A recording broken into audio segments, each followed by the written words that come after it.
Our very next guest is someone that we watched as we grew up in front of our television screens on SABC One's kids show, YOTV. I'm talking about none other than CARLY. She's an award-winning media personality and actress, aka the Blonde Chic on YOTV. Welcome to the show, CARLY. Thank you so much, Palesa. How are you? I'm good. You know what? I'm having a little bit of a fangirl moment. I feel like I know you. I feel like, you were my best friend growing up. As soon as I came home after school, I'd rush in front of my television screen, and I'm sure so many South Africans can relate, just to watch yourself, the likes of you, the likes of Sade. And you guys were there, ne? We were. It was a completely different era, hey? Our teenagers these days, they don't have it like we used to. Girl, they don't know about it, but let's dabble into that. I mean, YOTV, you had such an infectious, positive energy, and you just kept giving to us, and we were just so grateful for it. But more than ever, I saw you exuded such professionalism in your presenting, and you were flawless. So how did you become such a television star, and how were you able to hone your presenting skills at such a young age? Well, I used to practice in front of the mirror a lot. No, I'm just kidding. I always wanted to be a presenter, whether it was a continuity presenter or a kids presenter. And after years and years of nagging my mom, she eventually caved and she signed me up with a kids casting agency.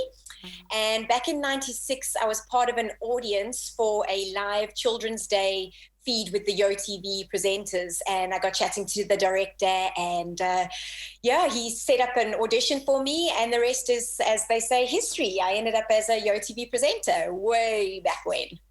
If you were to look back and give yourself advice, the younger you, what would that advice be? And more than ever, in terms of touching base with the youths of today that might want to dabble into the entertainment industry, what do you wish you had known? I think for me, it was the fact that I used to take it so personally every time I got rejection. So every time I didn't get a commercial or an acting part or a presenting job, I would literally go home and say, why me? Why didn't I get it? Wasn't I good enough?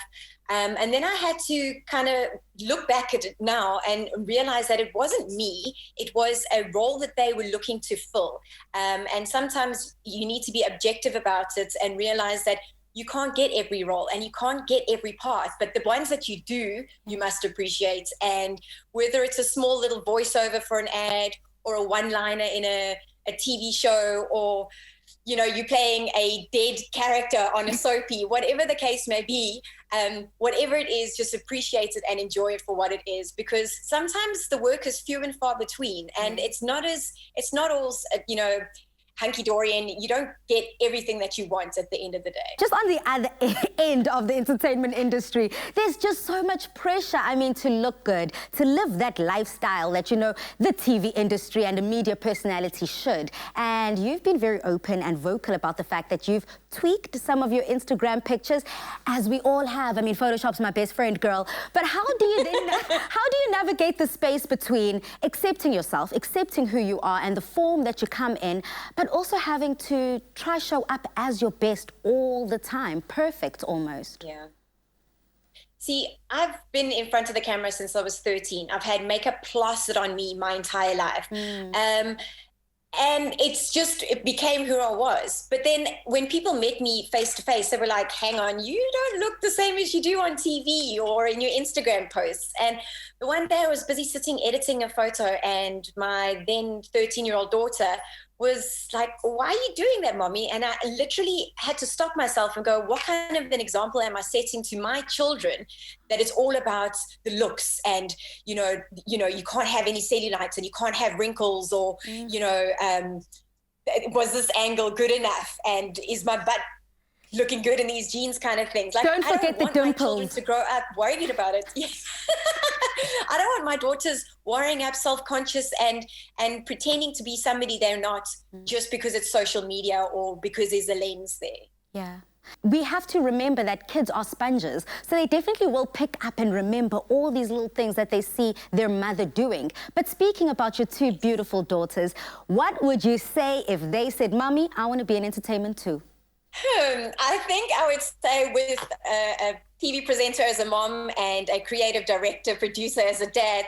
It's inevitable they're going to end up in the industry somehow. My youngest, Madison, she's already got a YouTube channel. She's like a pro gamer on the YouTube channel.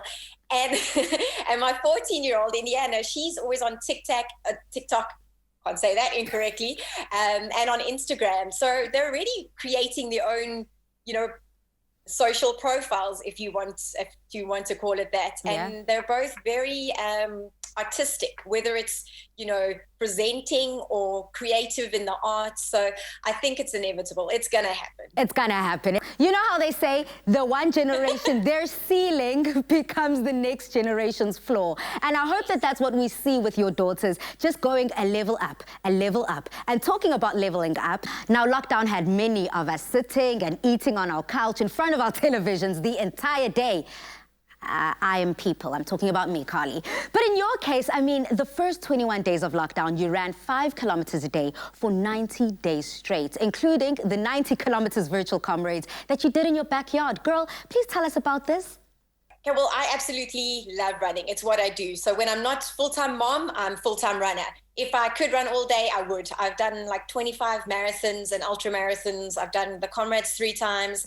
And at the beginning of lockdown, we didn't know whether Comrades was going to still happen or not. So I still had to carry on with my training. So it started off with just 5Ks in my tiny backyard. I mean, it's 20 meters wide and long. So if you can imagine doing a 5K run with 20 meters distance, it was pretty hectic.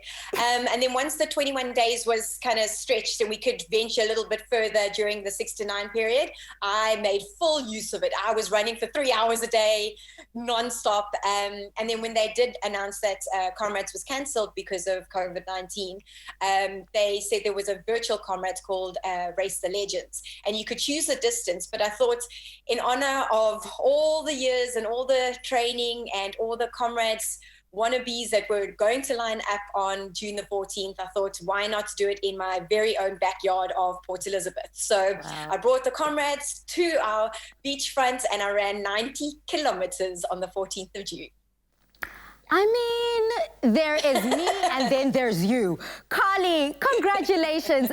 You have not let anything stop you, not even a 20 little meter backyard. I appreciate that. And trust me, those girls are seeing every single thing that you do. That never give up spirit that you have is definitely being entrenched within them as well. We appreciate you touching base with Afternoon Express, sharing your love of your family, television presenting, and of course the running. Goodbye. Thank you so much, Palesa. Bye-bye. Mwah.